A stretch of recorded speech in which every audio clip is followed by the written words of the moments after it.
All of you Boros and Minotaur fans out there, rejoice! Wizards of the Coast has finally printed a commander just for you. Firesong and Sunspeaker are the 6-drop Boros Minotaur legends that will be joining us soon in the upcoming Dominaria release. Boros is widely known as one of the most aggressive color pairings, with most of its commanders being heavily focused on dealing combat damage. Firesong and Sunspeaker are not the same old Boros scrubs you're used to. Their role is more of a spell slinger one. Spells like Aurelia's Fury and Lightning Helix that might otherwise see little to no commander play are incredibly viable alongside these two Minotaur powerhouses. Based on Firesong and Sunspeaker's abilities, as well as the available card pool in Boros colors, I've identified 3 main strategies that I want to hone in on. First up is Burn. The idea is to play massive spells and deal incredible amounts of damage to our opponents and their creatures and regain all the damage we deal as life.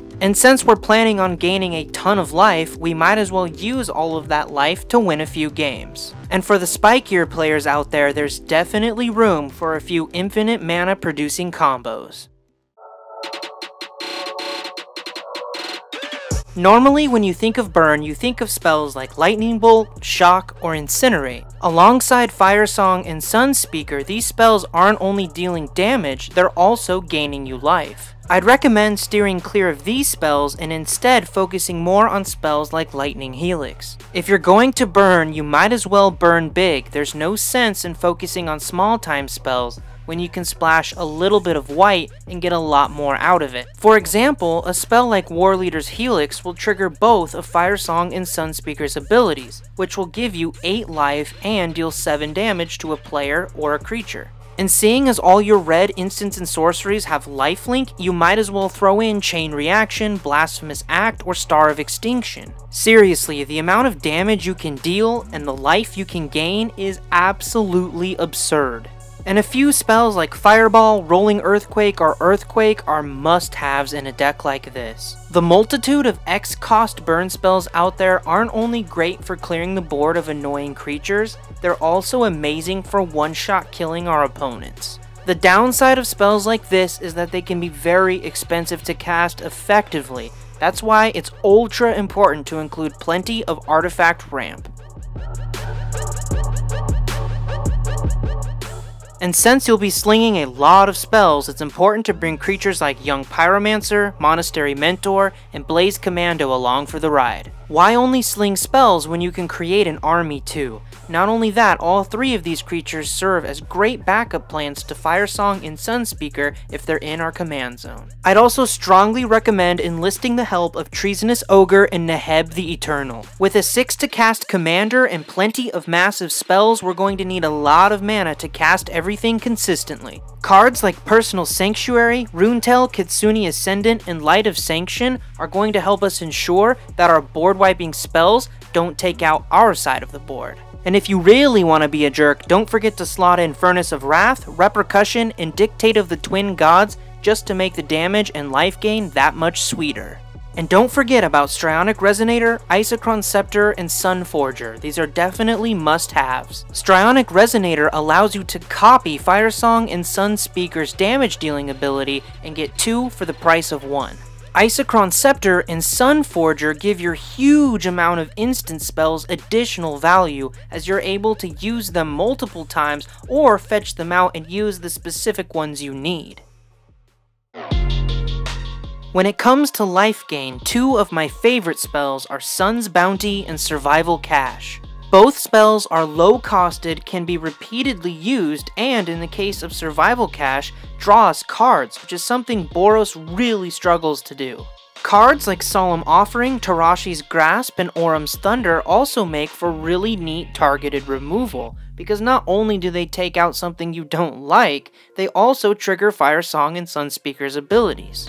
I also like Reaping the Rewards as a late game finisher. Having the ability to buy it back, then repeatedly cast it for 1 white mana at the expense of a few lands can be a great way to finish off a few opponents who have pretty low life. And don't let all that life gain go to waste. Channel it into Well of Lost Dreams and draw a few cards while you're at it. Perhaps you're like me and you like to win. That's why we have cards like Aetherflux Reservoir, Test of Endurance, Felidar Sovereign, and Celestial Convergence. Now I get it, a lot of people out there hate infinite combos and especially hate Paradox Engine and the cards like it. But if you want to take this deck to the next level, this is how you do it. A card like Paradox Engine has to be built around in order to work properly. You need plenty of artifact mana rocks to start with. The idea is to cast as many spells as possible so you can repeatedly untap your mana rocks, tap them down again, and generate yourself enough mana to do terrible things. Of course, in a singleton format, if you're depending on the luck of the draw to set up your combos, it's going to be difficult to ever pull them off. That's why the backbone of any good combo deck are tutor spells. You'll also need to focus heavily on investing a lot of your deck space in card draw, which unfortunately Boros really lacks. This is why you're going to have to make do with wheel effects, loot effects, and spells that temporarily increase your hand size like Commune with Lava. In order to make cards like Paradox Engine really shine, you have to have spells to play and be able to consistently get rid of spells you don't need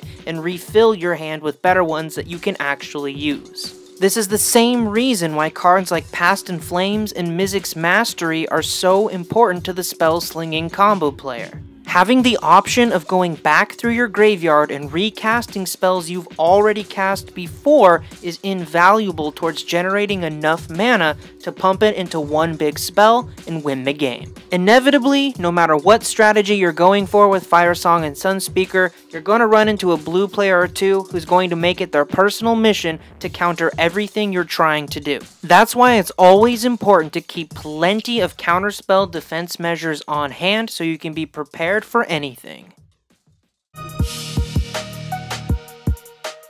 When evaluating Firesong and Sunspeaker, the first thing that sticks out to me is how many different ways you can build around them.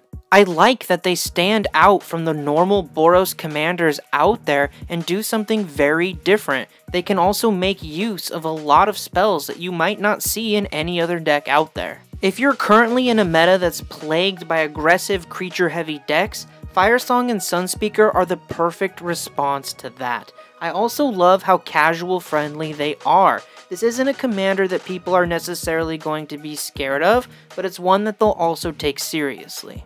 On the flip side, I'm not a fan of Firesong and Sunspeaker's mana cost. In Boros colors, 6 mana can be a lot, and I think a lot of players out there are going to find it difficult in the late stages of the game to cast them for 10, 12, or even 14 mana. As unique as this commander is, it's also important to remember that we're operating in the weakest color scheme in all of Commander. Boros is notorious for its lack of card draw and mana ramp, which might not seem like a big deal to some, but trust me, it's really going to make your game more difficult to play. My final rating for Firesong and Sunspeaker is a 5 out of 10. Firesong and Sunspeaker are a middle-of-the-pack commander that aren't inherently broken, but also aren't terrible. I definitely consider them to be up there at the top of the Boros food chain alongside commanders like Bryon Stoutarm. This is a commander that has the potential to be optimized and make really big plays, but also slots in perfectly for the casual players out there, and I for one am excited to see what people brew up for it. As always, I'm your friendly neighborhood host Alex. Thanks so much for hanging out with me today. You can help me out by leaving a like, and if you're new around here, subscribe. Let me know in the comments below, what commander from the upcoming Dominaria set do you want me to preview next? And as always, stay classy deck builders. I'll see you next time.